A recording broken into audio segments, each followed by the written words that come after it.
नमस्कार। कैसे हैं आप लोग? आंतरिक जल परिवहन या आंतरिक जलमार्ग का अध्ययन करने के बाद जल परिवहन के अंतर्गत हम बंदरगाहों का अध्ययन करेंगे। आंतरिक जल परिवहन का अध्ययन कर चुके हैं, हम बंदरगाहों का अब अध्ययन करेंगे जिसके माध्यम से समुद्री व्यापार किया जाता है। तो ये समुद्री व्यापार के आधार केंद्र हैं, यहीं से विदेशों को समुद्री आयात निर्यात किया जाता है। यहाँ से सवाल अक्सर जीएस प्रश्न पत्र में उठते रहते हैं। जैसा कि मैंने पहले ही बताया था कि 13 बड़े बंदरगाह हैं और 200 छोटे छोटे बंदरगाह हैं। कई तरह से यहाँ पे सवाल पूछ लिए जाते हैं और बंदरगाहों से पूछे जाने वाले सवाल अक्सर वहाँ पे गलती हो जाती है। क्यों? क्योंकि फैक्ट्स की भरमार है यहाँ पर, है ना, बहुत ज़्यादा फैक्ट्स है, तथ्य हैं यहाँ पे। आइए इनको एक बार ध्यान से समझ भी लें और रटने के लिए पर्याप्त फैक्ट भी ले लें, ताकि कहीं से भी पूछे तो गलत होने की कोई गुंजाइश न बचे। प्राचीन भारत में अगर देखा जाए, ये भी पूछा जाता है कि प्राचीन काल में किस वंश के शासनकाल के दौरान समुद्री व्यापार चरम पर था। तो प्राचीन काल में सातवाहन काल और चोल काल में भारत का समुद्री व्यापार अपने चरम पर था। अर्थात सातवाहन काल और चोल काल में, यानी सातवाहन राजाओं ने और चोल राजाओं ने समुद्री व्यापार को खूब बढ़ावा दिया। विदेशों के साथ व्यापार संबंध स्थापित किए गए, है ना। बड़े बड़े जहाजों के माध्यम से आयात और निर्यात होता था सातवाहन काल और चोल काल में, याद रखिएगा। आधुनिक काल में अगर देखा जाए तो आधुनिक काल में भारत में जहाजरानी परिवहन, बड़े बड़े जहाजों के माध्यम से जो समुद्री व्यापार होता है उसे हम क्या कहते हैं? जहाजरानी परिवहन। यदि आधुनिक काल की बात की जाए तो भारत में जहाजरानी परिवहन की शुरुआत 1854 में हुई। कब? जब 1854 में British India steam navigation company की स्थापना हुई। यहाँ लिखा हुआ है कि आधुनिक काल में 1854 में British India steam navigation company की स्थापना के साथ भारत में जहाजरानी परिवहन की शुरुआत हुई। वर्तमान में भारत की समुद्री तटरेखा कितनी लंबी है? भारतीय भूगोल के पहले अध्याय में सब बताया जा चुका है अच्छा से कि भारत की तट रेखा यानी समुद्र तट 7,516 किलोमीटर है। द्वीपों समेत अगर हम लक्षद्वीप और अंडमान निकोबार को देख लें तो भारत की तट रेखा 7,516 किलोमीटर लंबी है। तो भारत की 7,516 किलोमीटर लंबी तटरेखा पर कुल 13 बड़े और 200 छोटे छोटे बंदरगाह हैं। ठीक है, यहाँ पे बड़े बंदरगाह हरे डॉट में दिखाए गए हैं, ग्रीन, और छोटे बंदरगाह ब्लू डॉट में दिखाए गए हैं। साथ ही बंदरगाहों का नाम भी लिखा गया है। हाँ, बड़े बंदरगाह में 13 सभी बंदरगाह यहाँ दिखाए गए हैं, लेकिन छोटे बंदरगाह सभी न तो दिखाना संभव है और न ही सभी से सवाल पूछे जाते हैं। छोटे बंदरगाहों में जो प्रमुख है और जहाँ से सवाल पूछे जाएंगे वो डॉट्स मैंने बनाए हैं, डॉट्स के माध्यम से उन्हें दर्शाया है और नाम भी लिखा है। हम डिटेल में बताएंगे कि किस राज्य में पड़ते हैं और उनकी विशेषताएं क्या है। इंतजार करिए। बड़े बंदरगाहों में सर्वाधिक 3 बंदरगाह तमिलनाडु में है। कौन कौन से? लिखते चलिए जैसे बोल रहा हूँ। बड़े बंदरगाहों में बड़े बंदरगाह कितने हैं? 13 बड़े, 200 छोटे। 13 बड़े बंदरगाहों में सर्वाधिक 3 तमिलनाडु में है।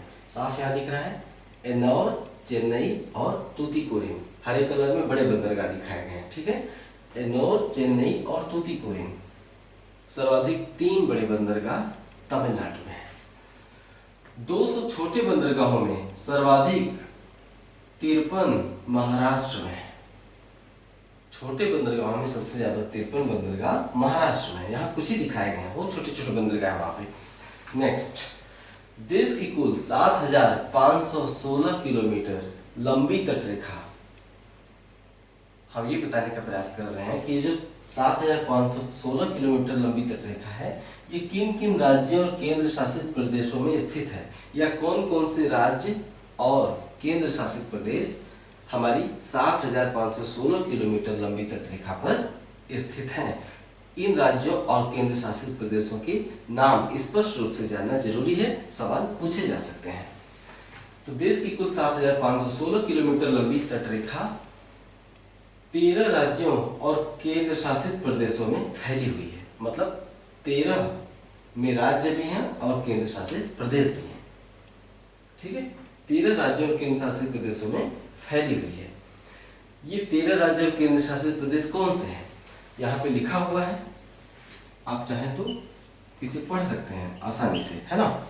हम यहाँ पे इसे दर्शा दे रहे हैं। उत्तर से दक्षिण की ओर बढ़ते हैं, पश्चिमी तट पर गोवा है ना।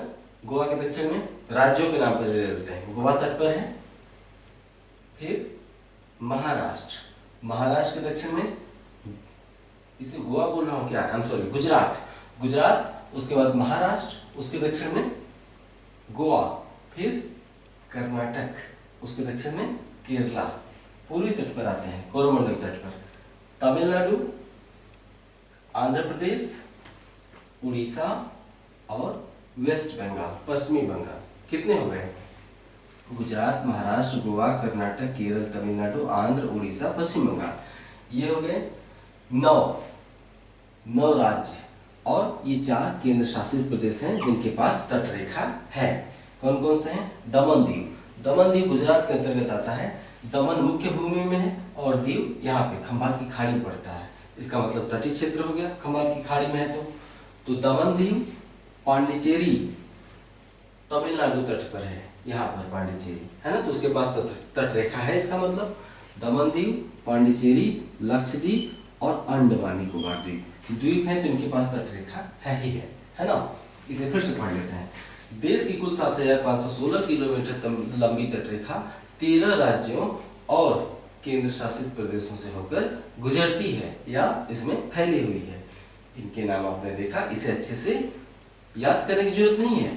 आप मैप में एक बार ध्यान से समझ लेंगे, भूलेगा नहीं। सवाल जैसे ही पूछेगा आप ऑप्शन विकल्प में देख के पहचान जाएंगे। नेक्स्ट, 13 प्रमुख बंदरगाहों में 6 पश्चिमी तट पर, 6 पूर्वी तट पर और 1 अंडमान निकोबार की पोर्ट ब्लेयर, उसकी राजधानी है ना। 6 पश्चिमी तट पर स्थित है, बड़े बंदरगाह की बात कर रहा हूँ। 6 पश्चिमी तट पर, 6 पूर्वी तट पर और 1 अंडमान निकोबार की राजधानी पोर्ट ब्लेयर में स्थित है। अगला हेडिंग डालिए, पश्चिमी तट के 6 बड़े बंदरगाह इस प्रकार हैं। कांडला गुजरात में, लिखते चलिए ब्रैकेट में, गुजरात में। मुंबई महाराष्ट्र में। न्हावा शेवा महाराष्ट्र में। मर्मुगांव गोवा में। न्यू मंगलोर कर्नाटक में। कोचीन केरला में। अब हेडिंग डालिए, पूर्वी तट के 6 बंदरगाह इस प्रकार हैं। पूर्वी तट के तूतीकोरिन तमिलनाडु, चेन्नई तमिलनाडु, एन्नौर तमिलनाडु, विशाखापट्टनम आंध्र प्रदेश, पारादीप, ये नीचे वाला ड्राफ्ट, पारादीप उड़ीसा, कोलकाता हल्दिया। अलग अलग बंदरगाह नहीं है, नाम लेते हैं अलग अलग, लेकिन एक ही बंदरगाह के 2 हिस्से हैं। जैसे कि कोलकाता नदी पर है और हल्दिया तट पर है, तो दोनों एक दूसरे के सहायक के रूप में, अलग अलग बंदरगाह नहीं है। कोलकाता हल्दिया एक साथ नाम लेते हैं, है ना। कोलकाता हल्दिया बंदरगाह पश्चिम बंगाल में। ये हो गए पूर्वी तट के 6 बंदरगाह और एक बंदरगाह अंडमान निकोबार यहाँ पर पड़ता है बंगाल की खाड़ी में, और एक बंदरगाह अंडमान निकोबार की राजधानी पोर्ट ब्लेयर में। ठीक है, ये हो गए भारत के 13 प्रमुख बंदरगाह। बंदरगाहों के विषय में डिटेल जानने से पहले हमने तो यहाँ 5 ही बंदरगाहों के विषय में भी डिटेल बताया है विस्तार से।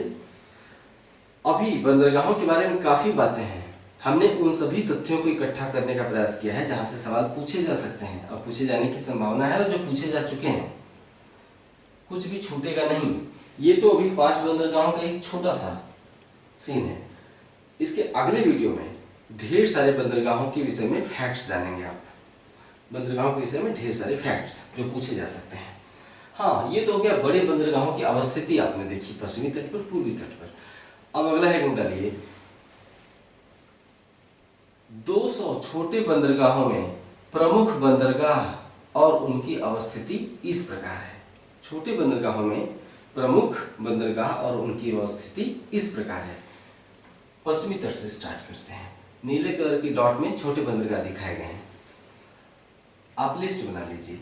इधर लिखिए बंदरगाह, छोटे बंदरगाह, इधर लिखिए राज्य, इधर छोटे बंदरगाह और इधर राज्य।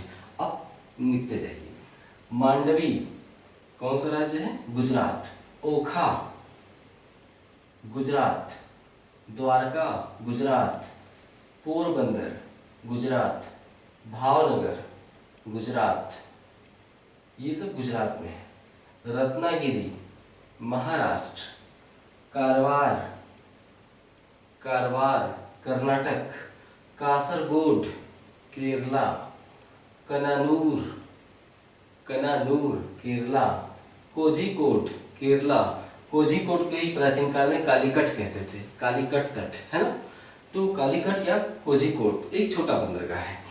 कोझिकोड केरला, क्विलोन केरला, एलेप्पी एलेप्पी या अलेप्पी जो भी कहिए, केरला। नेक्स्ट हम लिस्ट बना रहे हैं। लिस्ट में हमने बताया था कि ऊपर यहाँ छोटे बंदरगाह लिखिए और इधर राज्य का नाम लिखिए, उसी हिसाब से बनाते जाइए। बंदरगाह का नाम टोंडी, राज्य कौन सा है? ये बहुत ही प्राचीन काल का बंदरगाह है और अभी भी है। टोंडी तमिलनाडु, नागपट्टनम तमिलनाडु, कराईकल तमिलनाडु, मछलीपट्टनम। हालांकि कराईकल तमिलनाडु में नहीं है, तमिलनाडु तट पर जरूर है, लेकिन कराईकल वास्तव में पांडिचेरी का ही एक जिला है। पांडिचेरी के 4 जिले हैं। कौन कौन से? 2 यहाँ पे हैं, पुदुचेरी और कराईकल। एक यनम है आंध्र प्रदेश में और माहे है केरल तट पर। तो 4 जिले हैं पुदुचेरी की, एक जिला है कराईकल। तो ये कराईकल बंदरगाह तमिलनाडु तट पर जरूर है, लेकिन हिस्सा है ये पांडिचेरी का, है ना। कराईकल पांडिचेरी, मछलीपट्टनम आंध्र प्रदेश, एन्नौर आंध्र प्रदेश, गोपालपुर उड़ीसा। आप अक्सर सुनते होंगे कि समाचार न्यूज में सुनाता है कि पश्चिम बंगाल में एक उष्ण चक्रवात साइक्लोन का जन्म हुआ और उड़ीसा के गोपालपुर से टकराया, है ना। इसलिए गोपालपुर का नाम का जिक्र होता है क्योंकि गोपालपुर यहाँ पे एक प्रमुख बंदरगाह है। तो गोपालपुर उड़ीसा, ये हो गए देश के छोटे छोटे बंदरगाह जिससे कि सवाल पूछे जा सकते हैं। जैसे कि 4 छोटे बंदरगाह का नाम दे दिया, सामने राज्य का नाम दे दिया। अब आपको सुमेलित करना होगा। आप सही सुमेलित कर लेंगे, इसे ध्यान से लोकेट कर लीजिए। आप भी ऐसे ही अपनी कॉपी पर मैप बना के लोकेट करिए। आइए बंदरगाहों के विषय में जानकारी स्टार्ट करते हैं, जो 13 प्रमुख बंदरगाह है ना। मुंबई पश्चिमी तट से स्टार्ट करते हैं। मुंबई भारत का सबसे बड़ा बंदरगाह है ना। सबसे ज्यादा आयात निर्यात या सर्वाधिक व्यापार भारत का यहीं से होता है। मुंबई एक प्राकृतिक बंदरगाह है। ये प्राकृतिक और कृत्रिम का क्या चक्कर है, एग्जाम्स में हमेशा पूछता रहता है। बंदरगाह के लिए जरूरी है कि वहां पे समुद्र शांत होना चाहिए। बंदरगाह के लिए जरूरी है कि समुद्र शांत होना चाहिए। समुद्र शांत होने के लिए जरूरी है कि तट रेखा सीधी न होकर टेढ़ी मेढ़ी होनी चाहिए। उदाहरण के लिए मान लेते हैं तट रेखा है, तो अगर तट रेखा ऐसे ऐसे है, आप समझ रहे हैं, ऐसे ऐसे है, तो इसे हम प्राकृतिक बंदरगाह कहेंगे। जैसे कि यहाँ पे आपने एक बंदरगाह की स्थापना की, तो और ये समुद्र है इधर, है ना। अब इधर से कोई जहाज आएगा तो इस संकरित क्षेत्र में प्रवेश करके इस बंदरगाह पर आएगा, तो यहाँ पर समुद्री जल शांत रहेगा, बहुत ज्यादा लहरें नहीं टकराएंगी। और अगर तट रेखा सीधी है तो वहां पे जो बंदरगाह है वहां पे जहाजों को बहुत ज्यादा समस्या का सामना करना पड़ेगा, ज्वार भाटा की स्थिति में भी और तूफान चक्रवात की स्थिति में भी। तो कृत्रिम बंदरगाह का से मतलब ये होता है, प्राकृतिक बंदरगाह से मतलब ये होता है कि बंदरगाह के विकास की दशाएं वहां प्राकृतिक रूप से विद्यमान है, कृत्रिम रूप से पैदा नहीं की गई हैं। बंदरगाह विकास की दशाएं वहां पे प्राकृतिक रूप से विद्यमान है, अर्थात तट रेखा काफी कटी फटी है, टेढ़ी मेढ़ी है।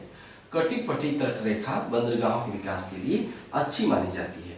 जैसे मुंबई को आप ध्यान से देखेंगे मैप में, किसी बड़े मानचित्र में देखिए, तो मान लेते हैं ये पश्चिमी तट है ना, ये भारत का दक्षिणी भारत का हिस्सा है। तो मुंबई यहाँ पे ध्यान से देखेंगे तो ऐसे है, यहाँ पे ऐसे है ना। ये जो पश्चिम में आगे की तरफ निकला हुआ है, यहाँ पे है मुंबई। तो मुंबई का हिस्सा यहाँ पे ऐसे बना दें ताकि आप समझ पाए। मान लेते हैं ये पश्चिमी तट है, ठीक है, ऐसी है मुंबई, ये देख रहे हैं दक्षिण क्यों निकला हुआ, तो मुंबई यहां पे बसा हुआ है, यहां पे। इसके चलते अरब सागर में जो ऊंची लहरें और तूफान आते हैं सीधे मुंबई के तट से नहीं टकरा पाते। क्यों? क्योंकि मुंबई एक संकरे समुद्र के किनारे है, खुले समुद्र के किनारे नहीं मुंबई।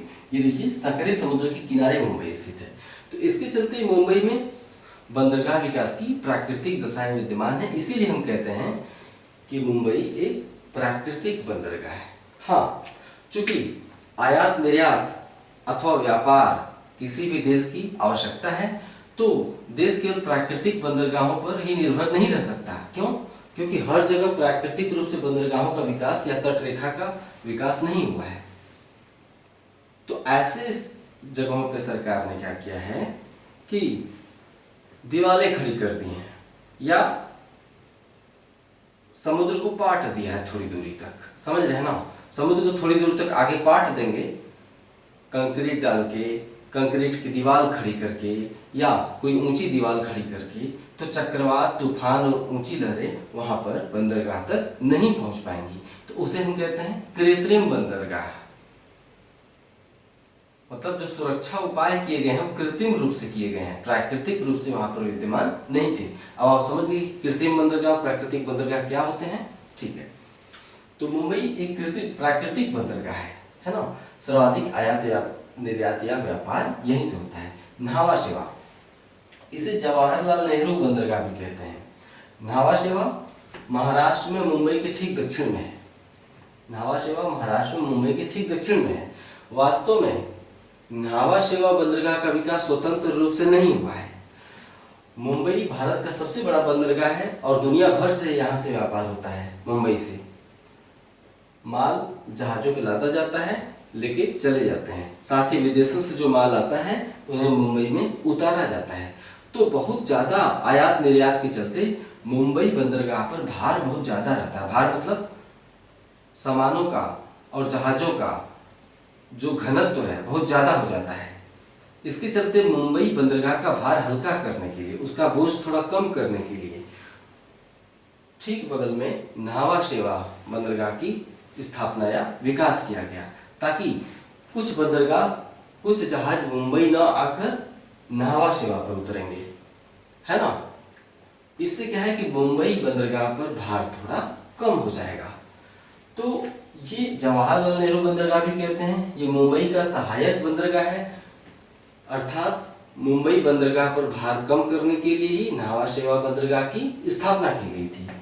ये भारत का सबसे बड़ा कृत्रिम बंदरगाह है। कृत्रिम, मुंबई एक प्राकृतिक बंदरगाह है, जबकि न्हावा शेवा एक कृत्रिम बंदरगाह है। जबरन इसका विकास किया गया है, अतिरिक्त प्रयास करके, ताकि मुंबई पर बोझ थोड़ा कम किया जा सके। आप समझ गए। नेक्स्ट, कांडला गुजरात में, यहाँ पर कच्छ की खाड़ी में स्थित है। कच्छ की खाड़ी है ना सर, ये खंबात की खाड़ी, ये कच्छ की खाड़ी। तो कच्छ की खाड़ी में स्थित है। कांडला बंदरगाह मुख्य रूप से आयात बंदरगाह है। कांडला से विदेशों को निर्यात नहीं किया जाता है।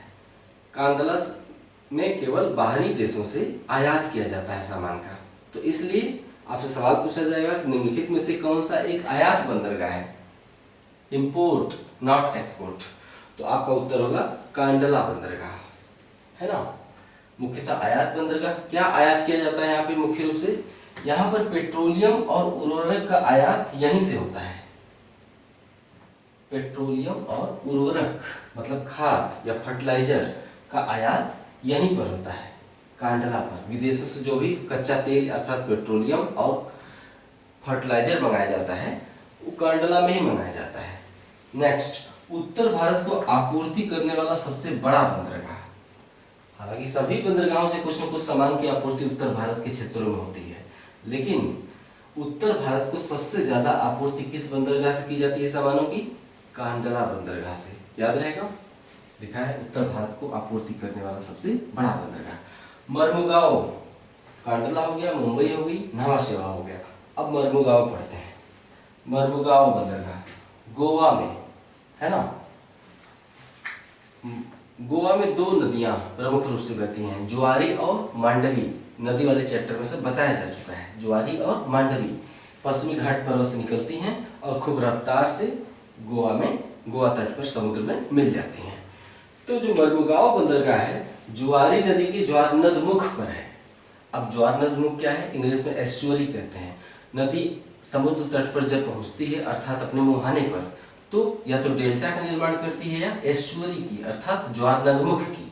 अब एस्चुअरी, ज्वार नदमुख, डेल्टा क्या होते हैं ये नदी वाले चैप्टर में बताया गया है, यहाँ पे आपका समझ आया नहीं करूंगा। तो मर्मुगांव जुआरी नदी के ज्वार नदमुख पर स्थित है, यानी मुहाने पर स्थित है। गोवा का जो लौह अयस्क है, गोवा का जो लौह अयस्क, गोवा में भी लोहा पाया जाता है और निकाला भी जाता है जमीन के नीचे से चट्टानों को तोड़कर। तो गोवा का लौह अयस्क यहीं से, मतलब मर्मुगांव बंदरगाह से ही ईरान को निर्यात किया जाता है। ठीक है, भारत से ईरान को जो आयरन ओर निर्यात किया जाता है वो कहां से किया जाता है? मर्मुगांव पोर्ट से किया जाता है। नेक्स्ट, न्यू मंगलोर कर्नाटक में। ठीक है, कुद्रेमुख का जो लोहा होता है आयरन ओर यानी लौह अयस्क, कुद्रेमुख कर्नाटक का सबसे बड़ा लौह अयस्क क्षेत्र है।